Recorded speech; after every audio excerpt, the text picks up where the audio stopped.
Now, Sports Talk with Broads. Here's Hunter Brody.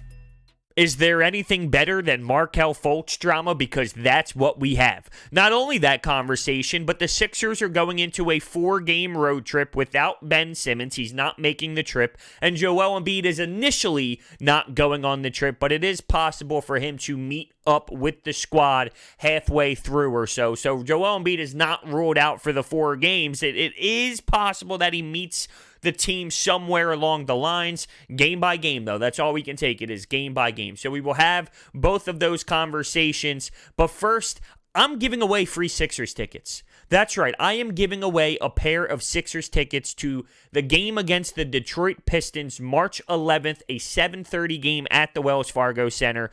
What you need to do to win the tickets, it's easy. Go follow me on Twitter at Broads81 and retweet the pinned tweet at the top of my profile that explains me giving away free tickets. It's that simple. All you need to do is retweet it and follow me, and bang, you will be in the mix. I am choosing the winner March 8th, so that will give you about 3 days to figure out what you're going to do, who you're going to bring, when you're going to leave, and things like that. So good luck, and let's start this bad boy off with some Fultz drama. And at some point, it's like, I don't care anymore. Get out of my face, Markelle Fultz and Markelle Fultz's story.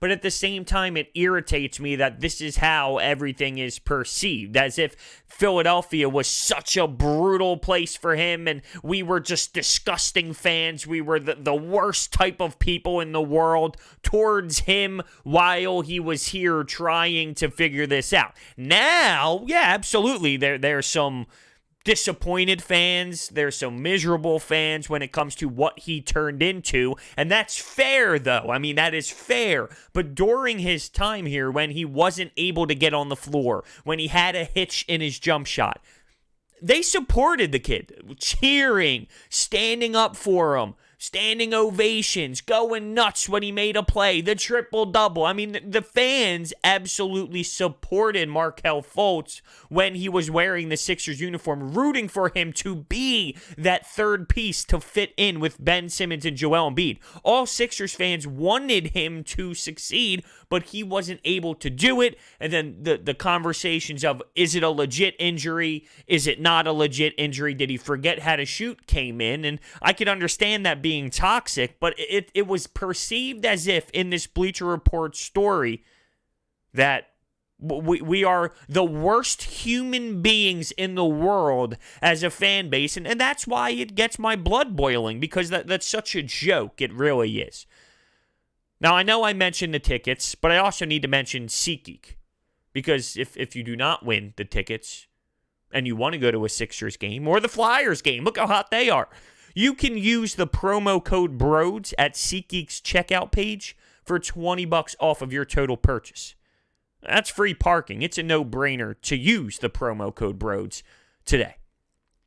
So I actually opened up the text board. I opened up my Twitter and my YouTube community page and every option available that I have with you guys when it comes to conversing. I opened up the floor to hear how people feel about Markelle Fultz, because it's such an interesting story. Some fans root for him still. Some fans are truly disgusted with everything. So throughout this, we will dive into what few people had to say, and more than few, actually. There were a ton of responses throughout the day, which is awesome. But when you look at the quotes, this is what got me. And it was early in. It was early in the story.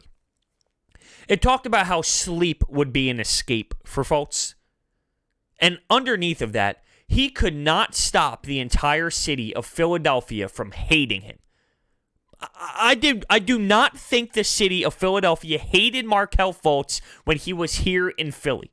There was a time where the fans kind of gave up on the whole situation. I mean, let's not act like he handled this beautifully, or he handled this perfectly. There was a time at the end where he had to wait to get himself checked out. He had to wait a couple days to find a doctor. I mean, you're Markelle Fultz. You're an NBA player. You had to wait for this guy. Like, no. He took a process that was slower. I mean, it wasn't as if this kid was truly ready, dialed in. He wanted to be out there. It was bad on his part as well. And that's why I hate the way that this story is laid out, because they make it seem as if this is all Markelle Fultz's story. He just grinded. He put his head down. He worked so hard. And, look where he is now in Orlando. And he is doing better in Orlando. That has to do with not having any pressure. But they made it seem as if when he was here in Philly, he was just perfect. He was doing everything right. He tried his hardest. Like, all he wanted to do was be on the court for this organization. And it was not that way by the end. He wanted out of here. He was disappointed in himself and how everything was handled too. So some of the blame goes on him for not being great in this spot either. Not that this is normal, because it's definitely not. You have a kid who can't shoot anymore or is injured, but nobody knows. It was a funky situation. Everyone talks about how this should be a 30 for 30. The Sixers should have a 30 for 30 based off of the Sam Hinkie days, the Colangelo days, the trade, Jason Tatum, and to where they are now with the process. It would be one hell of a ride, no doubt about it. There should be some sort of documentary series on this, because it's nuts. I mean, you have a GM who the league steps in and gets rid of in Sam Hinkie.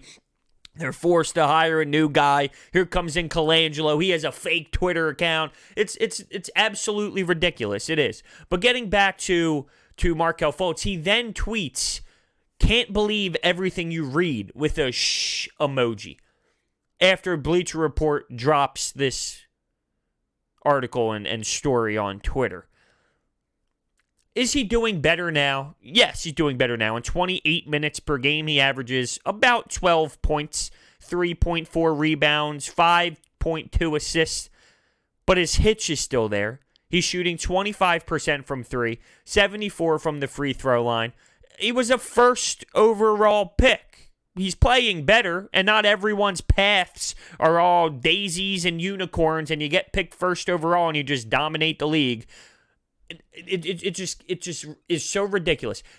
Were the Sixers fans too brutal? Is that a question that can be asked? Was the organization clear to the fan base, to the media, to the NBA on what actually was going down? People rip apart the Sixers medical staff because so many things come out that don't make sense and people get injured consistently, yet is the communication strong as well? We don't know actually what's happening through the communication process, from player to medical staff to the media to people who write the stories to the fans. I mean, it's just, who knows what's happening throughout this process when people are trying to communicate.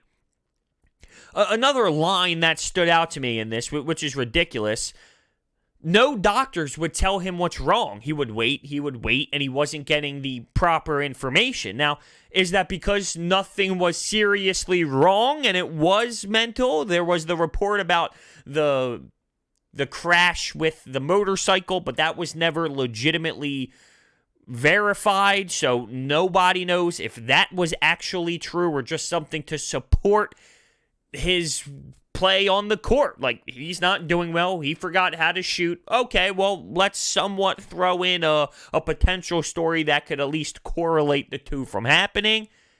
Like, if you're not finding the information and you're talking about the top doctors and you're going to all these doctors, and then finally, after so many attempts and after so many visits, you figure out something is wrong and it gets titled and there's a name for it. Okay, now you're injured. Like, how come it took that long when we're talking about doctors in professional sports? And it wasn't just the Sixers medical staff. He ends up going to other doctors as well. Moral of the story is, come on. During his tenure here, the first 2 years, there was nothing but support. So let's read a couple texts. So Doc Mello 267 says, the Fultz story has layers. First off, I never wanted the kid. I wanted Jason Tatum. The Sixers gave up assets to get him and gave him away for nothing. Gave up way too soon. So real quick on that, I know that there's a second portion of this text. The Fultz first overall pick thing only happened because the Celtics knew the Sixers were going to draft him. The Celtics had Jason Tatum on their mind the entire time. If the Celtics knew the Sixers wanted Jason Tatum, they would not have allowed them to jump up and go after him. They only did that because Danny Ainge saw an opportunity to allow the Sixers to get their guy, where they will still get Jason Tatum and a draft pick on top of that. Genius move by Danny Ainge and the Celtics. It wasn't as if Danny Ainge wanted Markelle Fultz the whole time and allowed that to happen. If that was the case, you really think if Danny Ainge thought Markelle Fultz was the man, that he would take a step back and say, well, let's give it to the Sixers because we'll live with Jason Tatum? No shot. So the second part of this text, the fans can only react to what they see on the court. We don't have the authority to make transactions. If we did, Brett Brown would be fired. Blame the organization. This is all their fault. I think it's more on the athlete than it is so the organization, because you look at what happened in college with Fultz. I mean, he would tear up at Washington. He would score over 20 points per game. He was lethal. He was able to knock down shots, make shots. He was able to dribble, drive. He had that spinorama move. He was a factor in Washington. Basing it off of what you saw in college, it wasn't ridiculous for the Sixers to go after someone like Markelle Fultz. Now, we have hindsight, and we can rip it apart now, but at the time, when you saw him play in college, his game was smooth. It was something that could help this team. A guard like Markelle Fultz with Ben Simmons and Joel Embiid, that's what we want. Now, Jason Tatum looks to be a legit stud, so it hurts even more. But I don't blame the organization for this happening. I blame the individual, because I'm under the impression that there was nothing physically wrong. This was all just too much pressure in Philadelphia. Couldn't handle the big moment. As time went on, once you start entering that third year, he was unplayable yet again, and it was just the same thing for a few years. And after a certain point, it runs its course, and I mean, it just goes on him, to be honest with you. Dan Robinson chimes in. Becomes more and more clear every day how much real estate trolls on Twitter have in these athletes' heads. All we ever did was cheer and support that man. He got standing ovations for walking onto the court. Some people just can't hand the social media mob, and that's very true. I mean, I'm sure that there were people who did cross the line, start getting personal, reaching out to him and going to a crazy level where it should never reach. There's definitely people who do that. That's every fan base in every sport, and I'm not saying that that's okay to do because every fan base does that, but what I'm saying is you got to be able to block out those type of people. Just because there's people who do that, when you look at the majority of the fan base, I would still say maybe 95% of the Philadelphia Sixers fans throughout the first 2 years where everything was still a little wonky, but we were rooting him and supporting him. It was all positive things. As he mentioned, coming onto the court, cheering for him when he walked onto the court. It blows my mind. Jack M., no matter what anyone says, I will never believe that he was actually injured. And I lean towards where Jack is at. Joseph Tedros, and I apologize if I am mispronouncing names. Joseph Tedros, when he was in Philadelphia, all the fans just wanted the best for him. He probably felt hated because that's how he expected people to react when their number one pick loses their jump shot. Valid point. If Markelle Fultz was a 20th overall pick, is it the same? No, it's because he was picked number one overall. They used another draft pick to jump over the Celtics. That is why the frustration is as high as it is, and as it was, let's say. I think a lot of people at this point kind of moved on. I mean, like I said, I'm 50-50. I'm bothered because the city of Philadelphia is brought up in such a negative tone, which doesn't surprise me because that's every media outlet ever, no matter what is going on. And at the same time, it's I don't give a damn about Markelle Fultz and how he does in Orlando or anything because it doesn't correlate. Nothing he does in Orlando meant he would have done this in Philadelphia. No one cares about the Orlando Magic, and that's why he's doing what he's doing there, because no one cares. I mean, the expectations are crap there, I believe. And I'm going to look for it right now. There were a couple texts from people in Orlando that could actually agree with me on this. So here we go. King in the North. Am I missing something? Has his shot come back? He's literally the same damn player that he was in Philly. His jump shot outside of 18 feet looks wrong still. He's the first pick of an entire draft that features Tatum, Mitchell, etc. He's putting up 11 points per game. 11.8 to be exact. I wish the best for him, but it was absolutely a waste of a lottery pick. Easily the worst draft pick in Sixers history. He literally sat for millions, and we are expected to love him for that? F out of here. I live in Orlando. And the only reason we don't ask for more from him is because we expect nothing, which is what we gave up. He had been our first, if he had been our first pick, trust me, things would be much different. And that's an interesting approach, really, because they just assume he's not going to be much of a factor. Now, he gives a little bit of something, but not first overall pick type numbers. And that really is interesting to hear it from someone who lives in Orlando talk about how much they don't expect much out of the kid. They gave up Jonathan Simmons and a 2020 top 20 protected pick. So there have been people reaching out claiming you gave him up for nothing. Well, you gave him up for that big chunk of cap space that's sitting on the books, which is very important. I mean, you look at what they signed, and you could be disappointed in Al Horford and the Tobias Harris contract. That's another discussion. Without that, though, you can't make moves. You can't go out and sign different players in free agency. The cap had to move, so you moved him for not Jonathan Simmons. Everyone brings up Jonathan Simmons. You got a player in return during a time when you needed some sort of bench help, and he did nothing whatsoever. So I understand why people get really clinched to Jonathan Simmons, but you got a first-round pick back, although it's protected top 20 by OKC, and it looks like they will keep that because they are making a little bit of noise to at least stay within the top 20, I would say. So OKC, top 20 you got, and you moved on from a hefty amount of money for a player that wouldn't be providing much whatsoever. Here you go, from Wage. They love him here in the O. We treated him like ish back home. Seems like Philly players always end up in Orlando. They love him here in the O, as he claims, being from Orlando. And, I'm sure they just embrace him for what he is and root him on and support him, but that's because they didn't go through the emotional stuff that the Sixers went through. They didn't go through the draft process, and they don't have the rival in the Boston Celtics to have to jump over, and they didn't have Ben Simmons and Joel Embiid and this run that they wanted to go on after the process years to start making legit noise. So, D-Bob, he's a little boy who can't handle a big city like Philadelphia, and to be fair, that is reality.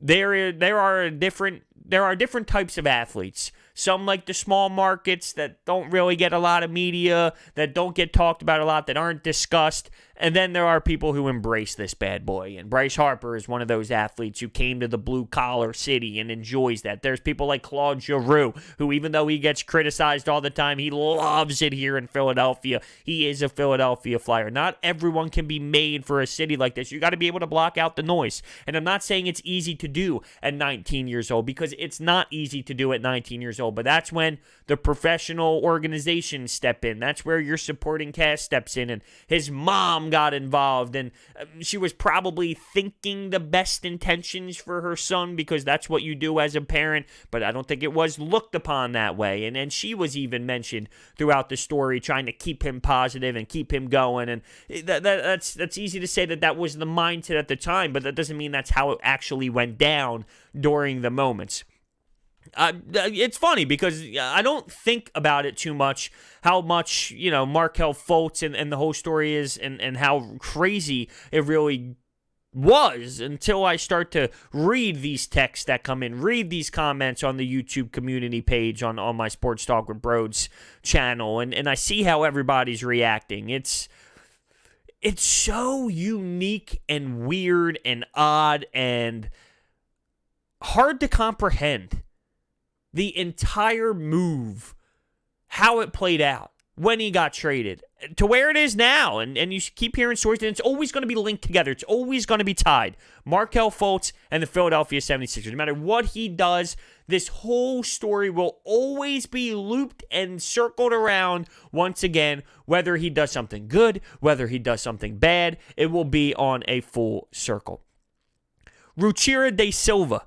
This thing about us expecting Fultz to be D-Wade or Ben to be Giannis straight away is what makes some of these young kids, I don't care if you are the number one pick, sometimes dislike playing for the Sixers. D-Wade and Giannis were giving ample time by the Heat and the Bucks to develop. I just hope we don't create a culture that puts guys off like Ben and Joel to eventually move on from the Sixers before they are in their prime. And I would say that Ben Simmons and Joel Embiid are starting to get into their prime, and they're not going anywhere.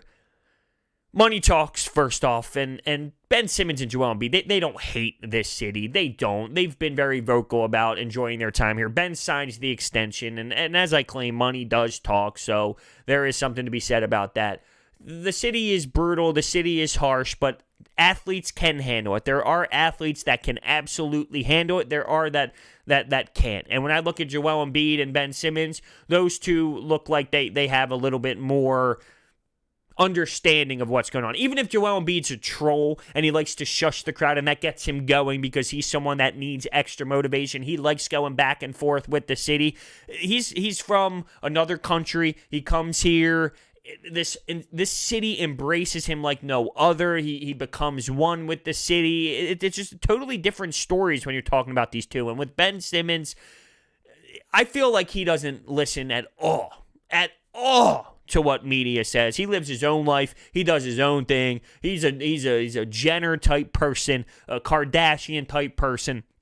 He's on such another level of star outside of basketball that what sports talk radio says at 10 o'clock a.m. on a Tuesday, it doesn't faze him. Because if it did, I think you would see a different side of Ben Simmons. But he doesn't give a damn what people are saying about him because he doesn't add to his game. He add to his jump shots. I'm sorry. I apologize. He doesn't take the jump shots in a game. He does add to his game. I do believe he has gotten better. But when it comes to the jump shot, if that stuff bothered him, he would be taking the jump shots. He just thinks, listen, I could dominate without it. I don't care what they say. I'm going to attack and, take that for what it is.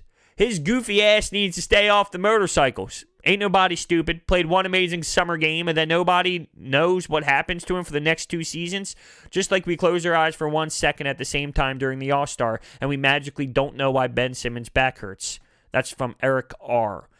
I'm a little lost in where he was going with that, combining the two stories, but I guess Eric believes in the motorcycle story. I don't know if I'm at that point to believe it. Ryan from South Jersey. Looking back on it, Fultz really screwed the Sixers, and it hurts to see Tatum break out this season. The Sixers wasted their pick on Fultz. Well, there's no denying that they did waste the pick on Fultz.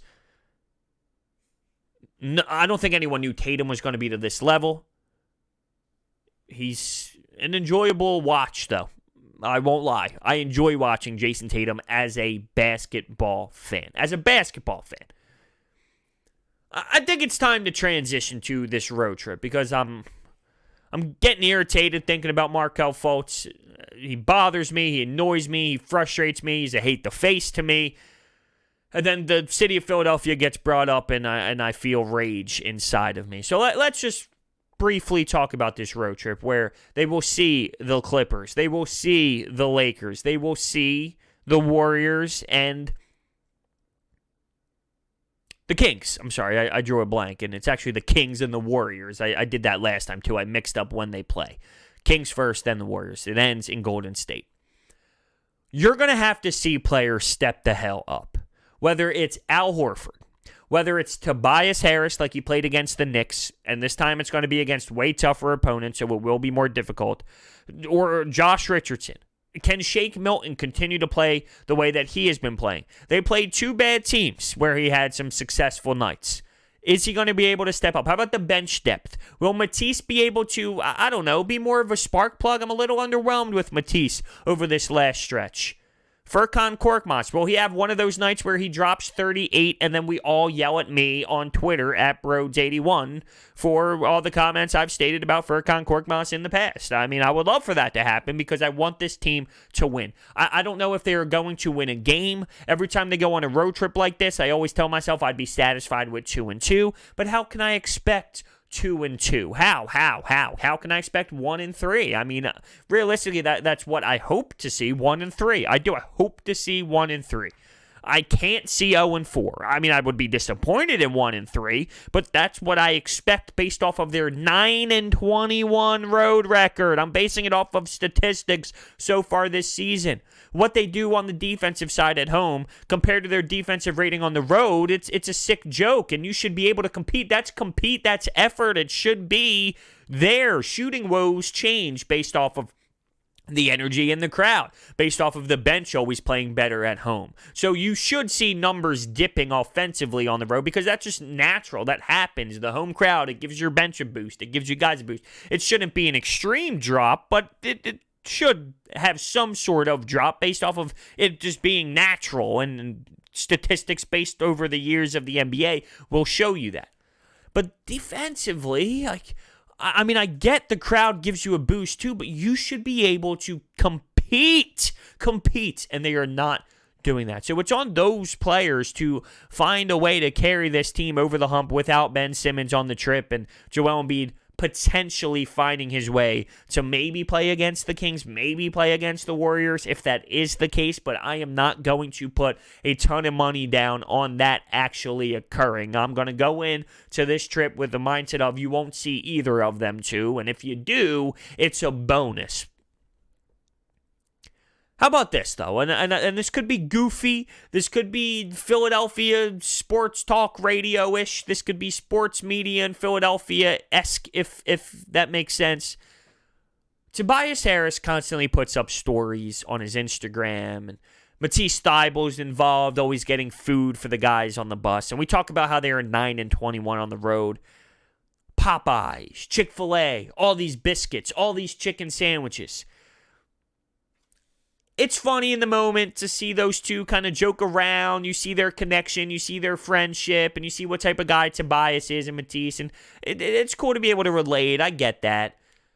Is there something to be said about how they're eating on the road? I mean, just slamming Chick-fil-A, slamming Popeyes every single road trip, and then we question why they're not playing their best. I mean, that's not the greatest food in the world, and I'm not sitting here trying to tell you that they need to be eating salmon, green beans, salads, but, I mean, these are professional athletes just slamming down fast food on all of their road trips. I mean, is there some sort of correlation? This is just pretty much when you see these clips, it's them hopping on the plane to go somewhere. So once they are at a hotel, I'm sure they get food catered to a specific spot in the hotel rooms, and they're eating healthy. So I would think, I mean, that's just me guessing. I mean, I played D3 NCAA, and I was eating healthy as hell on the road because our coach wanted to prep our bodies properly for the hockey games the night before, the night of. I mean, you ate well. You ate proper. You weren't eating Chick-fil-A and Popeyes before games. And I'm talking about D3 NCAA. And now we're transitioning to National Basketball Association. You would think at some point, I don't know. I mean, you would think at some point that they're eating good food when they're actually at these hotels rather than walking across the street to go out and get more Popeyes and French fries and biscuits.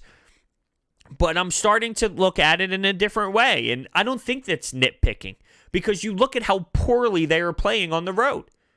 Now, why is that? Why are they not prepared? Why are they not physically prepared? Why are they not mentally ready to go?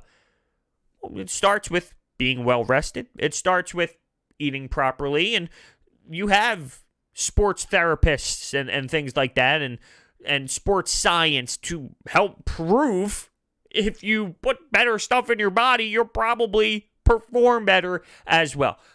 Listen, could I be going crazy? Yeah, I mean, I think I'm crazy to begin with. Am I really dissecting what Tobias Harris and Matisse Thybulle eat before games? Yeah, I am. If they were 28-2 on the road, nope, I wouldn't even think about it. Guess what? Right now, I don't think about what they're eating in South Philadelphia before a game. It's only when they travel that I think about it. And that's because I'm questioning why this occurs. How is this happening? It starts against the Clippers. They lose, and when I say they, I'm talking about the Sixers, to the Wizards, to the Cavs, to the Magic. I mean, they lose to bad teams on the road. So going into LA and having to face two teams that have been talked about as winning a championship this season, and then they have to play a Golden State team that we thought would have Steph Curry back before their matchup, but now it looks like he's getting held off a bit, so who knows? I don't know how I can expect this team to truly go out there and win with Shake Milton as the starting point guard and Josh Richardson. Maybe I'm setting myself up for, reality, and if they do win, then okay, like a shock factor. Like I'm preparing for the worst, if you will, and then being happy if they win. I'm just trying to not set myself up for high expectations on a road trip without two All-Stars. And I'll end with this. Al Horford, there's news being reported that the Sixers are possibly looking into moving on from Al Horford, and I'll dive more into this, I think, if there needs to be another conversation. But the report is they would potentially move on from Al Horford in the offseason if they can get shooters. Okay, is that breaking news? Is that shocking? I don't think so. That's a great report. Here's the thing. Who's going to take on that contract? Who's going to give up shooters for that contract? Are you going to take back slop for Al Horford just to get rid of that contract, and then you have a big hole to fill because maybe you're bringing on slop with bad contracts that just aren't as long? I just don't see what's so crazy about that report. It's not that wild. I feel like everyone has seen the Sixers play this year, see that there's a struggle, see that the fit's not as great. They see what he brings to the table and how much he's getting paid. They know the Sixers can't shoot the ball from three and they don't spread the floor well. So here's the report. The Sixers would move on from Al Horford for shooters. All right, I think we've been talking about that for a while now, right?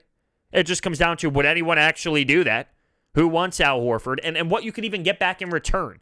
You might be getting washed-up players with big contracts that just aren't as long, and they're not that great as shooters. I mean, not many people are going to bite the bullet and really go full in on Al Horford with that contract at his age after what he gave to the Sixers this season. It doesn't look great.